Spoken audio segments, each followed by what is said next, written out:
We're now 2 full-length trailers into the Captain America Civil War ad campaign, and if the sight of Cap and Bucky double-teaming old Shellhead, not like that, hasn't gotten you pretty pumped, not like that, then you need to have a long hard look at yourself, not like that. As everyone knows, Civil War is competing to be the film to break the record of most main characters per square meter, and with this many heavy hitters knocking around, if only there was someone handsome enough to rank them all.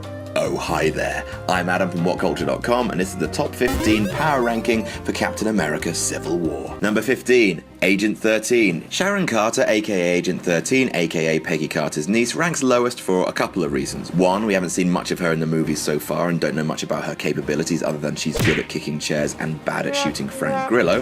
Number 2, she's not superpowered, which makes her an immediate outsider in the super duper hero club. And 3, in the comics she has a habit of being brainwashed and murdering Captain America. It only takes one to be a habit. I'm sure that Sharon Carter is smart, capable and funny, everyone in Marvel is, but until more info comes to light, she's ranked last. Number 14, Crossbones. Crossbones is destined to be a secondary villain all of his life, which we're betting won't be extending too much beyond Captain America Civil War. Crossbones is plenty strong and plenty has a lot of guns, but ultimately if you can't subdue Cap with an entire lift full of your best mates, then you're not getting too far up the list. He ranks above Agent 13 only because some of his bullies found their mark in Winter Soldier. Number 13, Hawkeye. What happens when you run out of special arrows, Hawkeye? Do you have a special arrow with the special arrow power to create more special arrows? What else do you have? The superpower of having a family? What are you going to do, hit your enemies with them? Hawkeye's fine, he's funny, he's charming, he's well trained, but take his toys away and he falls right down the list. Number 12, the Falcon. What happens when you run out of wings, Falcon? Okay, I'll stop that now. The Falcon is in much the same camp as the Hawkeye in that much of his superhero cred comes from his wonderful toys, but Falco pits Hawkeye in one regard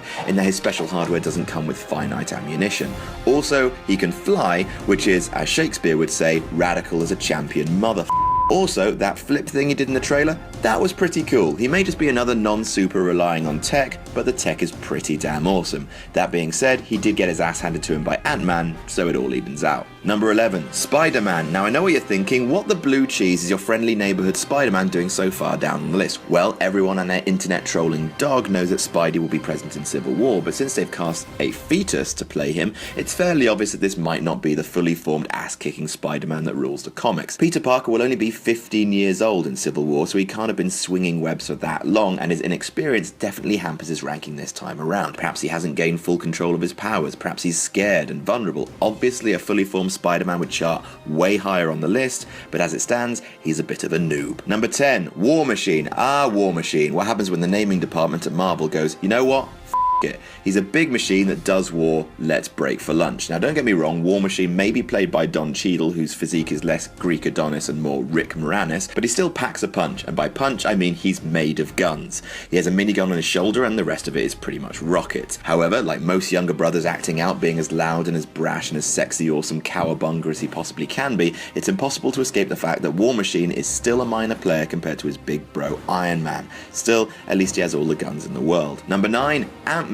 Though he be but little, he is fierce. The pint-sized powerhouse that is Ant-Man is still a relative newcomer to the world of punchy building explosions, but he's still got one hell of a unique moveset. He may not be highly trained in 32 different types of martial arts like Captain America or have gone to evil ballet school training like Black Widow, which brings him down the list a bit, but his imagination-based micro-combat has been effective thus far. Just ask the Falcon, whom Scott Lang recently served harder than Jimmy Anderson. Cricket joke, look it up. Simply put, you can't hit what you can't see, and as far as superhero powers go, Ant-Man may be a schlub in a suit, but he can do things that no other superhero can. Number 8, Baron Zemo. Baron Zemo is an unknown character to the majority of cinema goers. He was originally going to be in that Pixar movie about the fish, but there were last-minute rewrites. Ha ha ha ha. However, though movie fans may not know him, comic book fans know not to take the man lightly. It's hard to know whether the movies will upgrade or downgrade his powers, but in the comics he's got superhuman strength, a mastery of hand-to-hand combat, and an unrivaled skill with a sword. In other words, he's tasty in a fight, and a scientific genius to boot. Will all of that transfer to the big screen? Perhaps not, but even so, he has to rank at least in the middle. Number 7, Winter Soldier. He's not so much a character as he is a really good arm. Bucky the Winter Soldier. Bucky may have been bitten by the Amnesia Bunny, a personality crisis has to knock a couple of points off your game,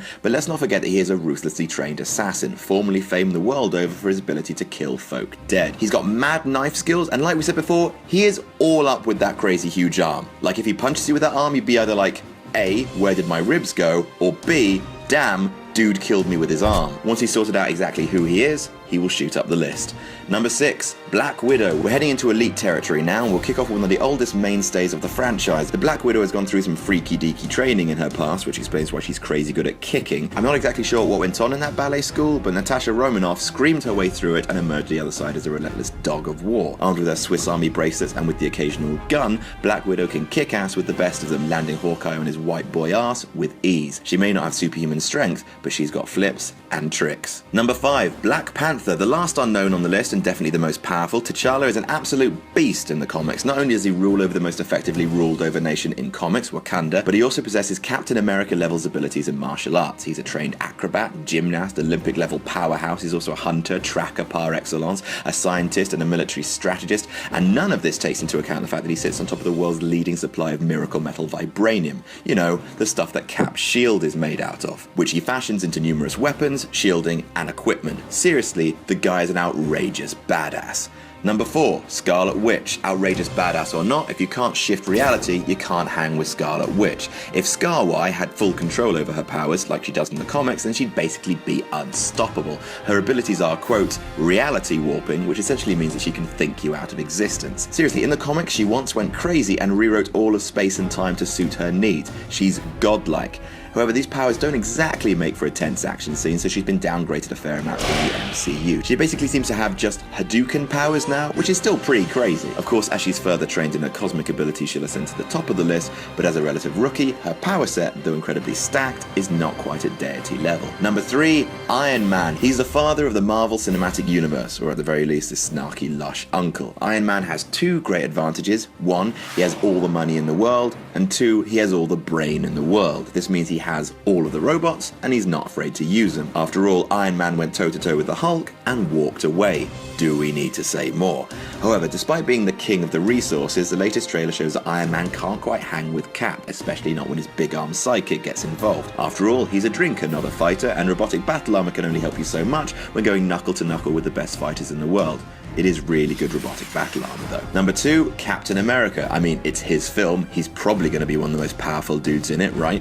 Combat-wise, he's the whole package. He's an expert in hand-to-hand combat, military trained to the max, and he's got that shield which he really likes to throw around. It's his favorite thing, other than wearing preposterously tight shirts. Cap may not be the strongest guy in the MCU, but out of all of the heroes, he has the most perfect control over his own abilities. He's honed to the nth degree, and be it with strength, smarts, or shield throwing, can step up to pretty much anyone in Marvel.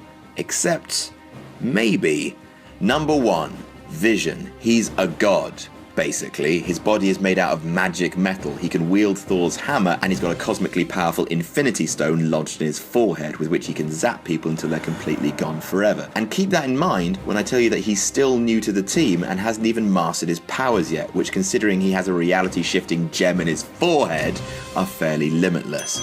And that's our list. Do you disagree? Tell us about it in the comments, and don't forget to like, share, and subscribe. I'm Adam from WhatCulture.com, and I'll